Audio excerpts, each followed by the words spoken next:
நல்ல கிறிஸ்பியாக அதே டைம் நல்ல டேஸ்ட்டாக சோமாஸ் எப்படி செய்கிறதுன்னு வாங்க பார்க்கலாம். இந்த மெத்தடில் கண்டிப்பாக ட்ரை பண்ணி பாருங்கள், சூப்பராக இருக்கும். நான் வந்து ஒரு 1.5 கப் அளவுக்கு கசகசா எடுத்திருக்கேன். அதை வந்து நம்ம ஒரு பேனில் சேர்த்துட்டு நல்லா கலர் மாதிரி வரணும், அந்த அளவுக்கு ஃப்ரை பண்ணி எடுத்து ஆற வச்சுக்கோங்க. இப்போது அதே கப்பால் 4 கப் அளவுக்கு பொட்டுக்கடலை எடுத்துக்கலாம். பொட்டுக்கடலை வந்து நல்லாவே கிறிஸ்பியாக தான் இருக்குது, அதனால் லைட்டாக இந்த சூட்டில் போட்டு ஒரு 2 நிமிஷத்துக்கு மட்டும் நல்லா வறுத்து விடுங்க. பொட்டுக்கடலை நல்லாவே கிறிஸ்பியாக இருந்துச்சு, அதனால ஒரு 2 நிமிஷத்துக்கு லைட்டாக நல்லா வறுத்துக்கிட்டு இதையும் நம்ம ஒரு பிளேட்டில் சேர்த்துட்டு ஆற வச்சு அரைச்சிக்கலாம். இது எல்லாத்தையுமே நம்ம அரைக்க தான் போகிறோம், அதனால் நல்லா ஆற வச்சுட்டு தான் அரைக்கணும். நல்லா இந்த மாதிரி வறுத்து விடுங்க. வறுத்து விட்டுட்டு இதையும் ஒரு பிளேட்டில் சேர்த்துட்டு ஆற வச்சிடலாம். இப்போ தேங்காய் ஒரு 2 முழு தேங்காய் நான் திருவி வச்சுருக்கேன். கொப்பரை தேங்காய்னா நீங்கள் வறுக்க தேவையில்ல, அப்படியே சேர்த்துக்கலாம். கொப்பரை தேங்காய் கிடைக்கல, அதனால நார்மல் தேங்காய் தான். அதை கொஞ்சம் கொஞ்சமாக இந்த மாதிரி 2 பாதியாக சேர்த்து நல்லா இதோட ஈரப்பதம்லாம் போகணும், நல்லா மொறுமொறுன்னு நல்லா ஃப்ரை பண்ணிக்கோங்க. இதையும் அடுப்பை வந்து மீடியம் ஃப்ளேமில் வச்சுட்டு நல்லா உதிரி உதிரியாக வரணும் தேங்காய், அந்த அளவுக்கு ஃப்ரை பண்ணி எடுத்துக்கலாம். இப்போ பாருங்கள், நல்லா உதிரி உதிரியாக வந்துருச்சு. இதையும் ஒரு பாத்திரத்தில் சேர்த்துட்டு நல்லா ஆற வச்சிருங்க. நம்ம ஒரு பாதி இந்த மாதிரி நல்லா ஃப்ரை பண்ணிட்டோம், இன்னொரு பாதியும் இதே மாதிரி ஃப்ரை பண்ணி ஆற வச்சுக்கலாம். இந்த மாதிரி உதிரி உதிரியாக இருக்கணும், கையில் ஈரப்பதம் எதுவுமே இருக்கக்கூடாது.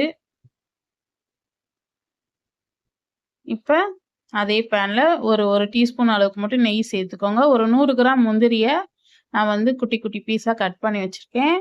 நெய் ரொம்ப சேர்த்துட்டு ஃப்ரை பண்ண வேணாம், லைட்டாக அந்த முந்திரியில் ஒட்டுற மாதிரி இருந்தால் போதும். இது நல்லா கோல்டன் ப்ரௌன் ஆகணும், அந்த அளவுக்கு ஃப்ரை பண்ணி வச்சுக்கோங்க. வச்சுட்டு இதையும் ஆறட்டும். இப்போ பொட்டுக்கடலை நல்லா ஆறி வந்துருச்சு. இதை நம்ம பாதி பாதியாக மிக்சி ஜாரில் போட்டுட்டு நல்லா அரைச்சிக்கலாம். ரொம்ப ஃபைனாக அரைக்க வேணாம், கொஞ்சம் லைட்டாக கொரன்னு இருக்கிற மாதிரி அரைச்சிக்கோங்க. அரைச்சிட்டு நல்லா ஒரு அகலமான பாத்திரத்தில் சேர்த்துக்கலாம். இப்போ நம்ம தேங்காவும் நல்லா ஆறி வந்துருச்சு, இந்த பொட்டுக்கடலை கூட சேர்த்துக்கோங்க.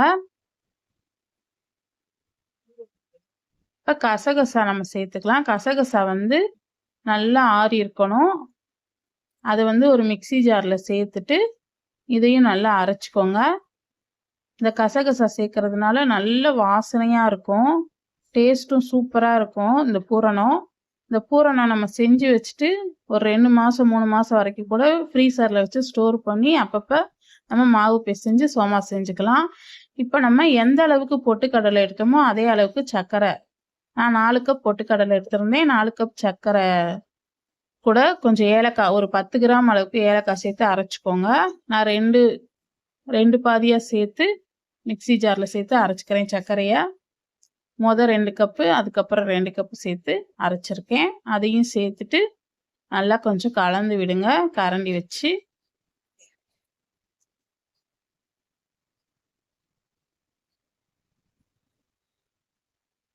நல்லா கலந்து விட்டுட்டு அதுக்கப்புறம் தான் நம்ம முந்திரி சேர்க்கணும். முந்திரியும் நல்லா ஆறி இருக்கணும். இந்த நம்ம வறுத்து அரைச்ச பொருள் எந்த பொருளுமே சூடாக இருக்கக்கூடாது, எல்லாமே ஆறி இருக்கணும். நல்லா ஆறுனதுக்கப்புறம் சேர்த்திங்கன்னா தான் உங்களுக்கு வந்து நல்லா உதிரி உதிரியாக இருக்கும். எல்லாமே சூட்டோடு சேர்த்திங்கன்னா இந்த சர்க்கரை வந்து உருகி ரொம்ப ஒரு மாதிரி பிசு பிசுன்னு ஆயிரும் பூரணம். அதனால் நல்லா ஆற வச்சுட்டு எல்லாத்தையும் நல்லா கலந்துக்கோங்க அரைச்சிட்டு. இந்த முந்திரி வந்து நம்ம வறுத்துட்டு சேர்க்கும் போது சோமாஸ் போல் அங்கங்கே கடிப்படும் போது நல்லா டேஸ்ட்டாக இருக்கும் சாப்பிட்றதுக்கு. இப்போ பூரணம் நல்லா ரெடி பண்ணி வச்சுட்டு இதை வந்து நம்ம ஸ்டோர் பண்ணி வச்சுக்கலாம். இப்போ சோமா செய்கிறதுக்கு நான் ரவை எடுத்திருக்கேன். ரவை வந்து 1 கிலோ அளவுக்கு எடுத்திருக்கேன். நம்ம 1 கப் ரவை எடுத்தோன்னா 1/2 கப் அளவுக்கு மைதா சேர்க்கணும். இப்போ நம்ம 1 கிலோ அளவுக்கு ரவை எடுத்திருக்கோம், 1/2 கிலோ அளவுக்கு மைதா சேர்த்துக்கலாம். நீங்கள் இந்த மெத்தடில் செய்யும் போது சோமாஸ் வந்து சீக்கிரம் நமத்து போகாது.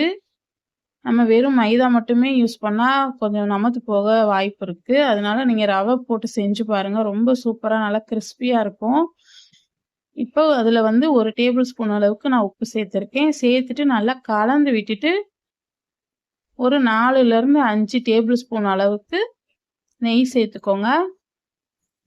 இது வந்து கிட்டத்தட்ட ஒரு 1/2 கப்போட கொஞ்சம் அதிகமாக வரும் இந்த நெய். சேர்த்துட்டு இந்த மாவு வந்து நெய் கூட நல்லா மிக்ஸ் ஆகணும். அந்த அளவுக்கு நல்லா கையில் பிசைஞ்சு விடுங்க. நீங்கள் கையில் பிடிச்சி பார்த்தீங்கன்னா இந்த மாதிரி உடையாமல் இருக்கணும். அந்த அளவுக்கு நெய் சேர்த்து நல்லா இந்த மாதிரி கலந்து விட்டுட்டு கொஞ்சம் கொஞ்சமாக தண்ணி சேர்த்துட்டு நம்ம சப்பாத்தி மாவு கன்சிஸ்டன்சிக்கு நம்ம பிசைஞ்சுக்கலாம். கொஞ்சம் மாவு நல்லா சாஃப்டாகவே பிசைங்க. நம்ம ரவை சேர்த்துருக்கிறதுனால அது வந்து ஊறி இன்னும் கொஞ்சம் நல்லா இறுகல் கொடுத்துக்கிட்டே தான் இருக்கும். அதனால தண்ணி கொஞ்சம் எக்ஸ்ட்ராவே ஊற்றி சப்பாத்தி மாவோட நல்லா சாஃப்டாக பிசைஞ்சுக்கோங்க. பிசைஞ்சிட்டு இந்த மாவை வந்து ஒரு 10 நிமிஷம் கூட ஊற வச்சா போதும். ரொம்பலாம் ஊற வைக்கணும்னு இல்லை, ஒரு 10 நிமிஷம் ஊற வைங்க. அதுலேயே நல்லா கெட்டியாயிரும். இப்போ இந்த அளவுக்கு நல்லா பிசைஞ்சு விடுங்க. இதில் வந்து எனக்கு வந்து ஒரு 150 சோமாஸ் கிடச்சிது. இப்போ நல்லா ஊறி வந்துருச்சு. ஒரு 10 நிமிஷம் தான் ஊற வச்சேன். இப்போ இதை வந்து நம்ம சின்ன சின்ன பாலாக உருட்டி எடுத்துக்கலாம்.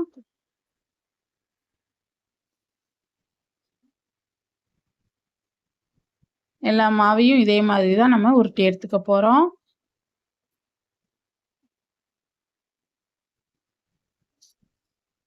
இது கிட்டத்தட்ட ஒரு 150க்கு மேலவே தான் வந்தது.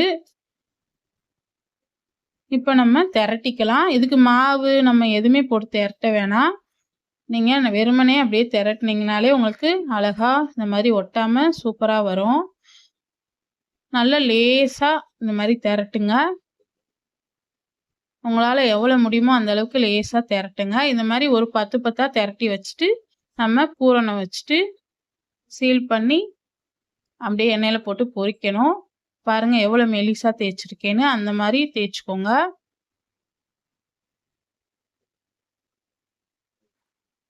இப்போ இதே மாதிரி ஒரு 10 10 நம்ம தேய்ச்சிட்டு பொரிச்சு எடுக்கணும். இப்போ பூரணம் எப்படி வைக்கிறதுன்னு பார்க்கலாம். பூரணம் வந்து இதுக்கு கொஞ்சம் நிறையா தான் வைக்கணும், அப்போ தான் நல்லாயிருக்கும். இப்போ திரட்டினதுல சுற்றி தண்ணி இந்த மாதிரி தண்ணி தொட்டுட்டு தடவிக்கோங்க. தடவிட்டு இப்போ பூரணம் வந்து நல்லா நிறக்க ஒரு டேபிள் ஸ்பூன் அளவுக்கு வைங்க. வச்சுட்டு இதை மடக்கிட்டு இப்போ நான் பண்ணுற மாதிரியே பண்ணுங்க. இந்த மாதிரி சுருட்டிட்டு வாங்க. இந்த ஷேப் அழகாக இருக்கும். இல்லைன்னா உங்ககிட்ட சோமாஸ் கட்டர் இருந்துச்சுன்னா நீங்கள் அதில் கூட இதே மாதிரி நீங்கள் பண்ணிக்கலாம். நான் எப்பயுமே வந்து கையில் தான் பண்ணுவேன். இந்த டிசைன் பார்க்குறதுக்கும் அழகாக இருக்கும்.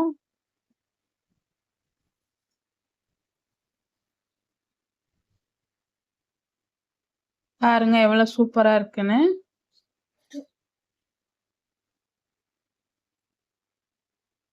இப்போ அடுத்ததையும் இதே மாதிரி பண்ணிக்கலாம்.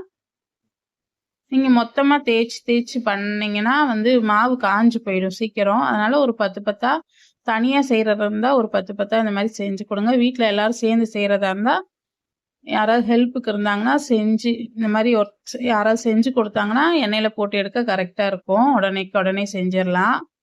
நான் தனியாக செய்கிறதுனால உங்களுக்கு வந்து 10 10 போட்டு செய்ய சொல்லி தந்திருக்கேன். இதே மாதிரி கண்டிப்பாக செஞ்சு பாருங்கள், ரொம்ப சூப்பராக இருக்கும். கம்மியான அளவில் கூட நீங்கள் போட்டு செய்யலாம்.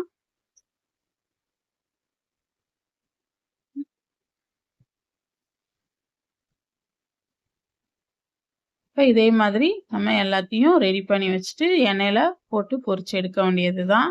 இப்போ எண்ணெய் வந்து ரொம்ப காஞ்சிருக்கக்கூடாது. இந்த மாதிரி மிதமான சூட்டில் தான் இருக்கணும்.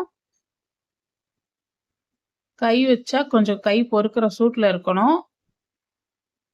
ரொம்ப எண்ணெயை போட்டு காய வச்சிடாதீங்க, முறுக்குக்கு காய வைக்கிற மாதிரி.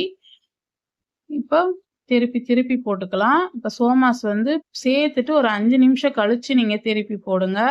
உடனே திருப்பி போட்டிங்கன்னா மேல் மாவு வந்து ஹோல் விழுக்கிறதுக்கு சான்ஸ் இருக்குது. அதனால ஒரு 5 நிமிஷம் அப்படியே வேகட்டும். அதுவே மேலே எலும்பி வரும். வெந்த பிறகு இந்த மாதிரி நீங்கள் திருப்பி போடுங்க.